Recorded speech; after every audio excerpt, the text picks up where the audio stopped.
Rumah mewah sering dijadikan alat pencucian uang oleh para koruptor karena properti merupakan salah satu cara untuk menempatkan uang hasil kejahatan dalam bentuk aset yang tampak legal. Transaksi properti, terutama yang bernilai tinggi, dapat menyamarkan asal-usul uang yang tidak sah karena nilai transaksi yang besar dan kompleksitas hukum yang terlibat.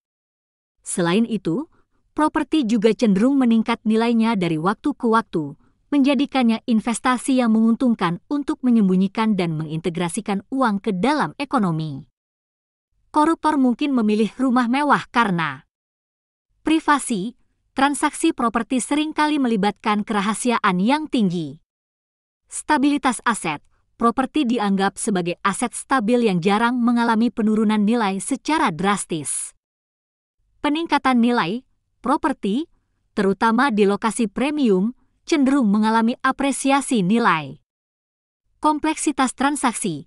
Transaksi properti yang besar dapat melibatkan banyak pihak dan dokumen, membuat pelacakan asal-usul dana menjadi lebih sulit. Pencucian uang melalui properti juga bisa melibatkan praktik seperti menggunakan identitas pribadi atau orang lain, transaksi yang melibatkan keluarga, atau bahkan melintasi yurisdiksi untuk memanfaatkan peraturan yang lebih longgar di negara lain.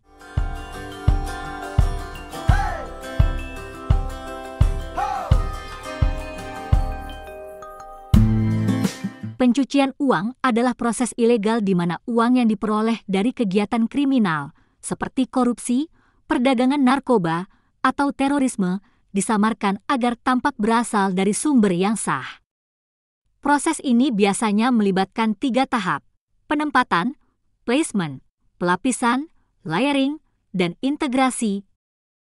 Penempatan, uang kotor dimasukkan ke dalam sistem keuangan, misalnya dengan mendepositkannya di bank atau membeli barang berharga. Pelapisan, uang tersebut dipindahkan melalui berbagai transaksi untuk menyamarkan asal-usulnya. Integrasi, uang yang telah dibersihkan, digunakan dalam ekonomi resmi, misalnya dengan investasi atau pembelian properti.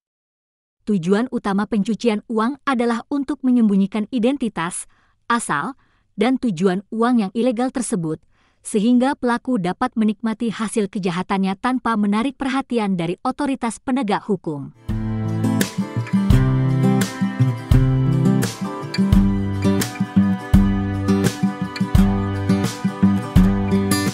Koruptor bisa tetap kaya meski sudah dihukum karena beberapa alasan. Harta yang tidak disita. Tidak semua harta yang diperoleh dari korupsi berhasil disita oleh pemerintah. Hukuman yang tidak memadai. Hukuman yang diberikan mungkin tidak mencakup penyitaan aset secara menyeluruh. Kekayaan yang tersembunyi. Koruptor mungkin telah menyembunyikan sebagian kekayaannya di luar negeri atau dalam aset yang sulit dilacak. Dukungan sosial. Beberapa koruptor masih mendapatkan dukungan sosial atau bahkan posisi terhormat setelah mereka kembali ke masyarakat. Sistem hukum yang lemah. Sistem hukum yang lemah atau penegakan hukum yang tidak konsisten dapat memungkinkan koruptor untuk mempertahankan kekayaannya.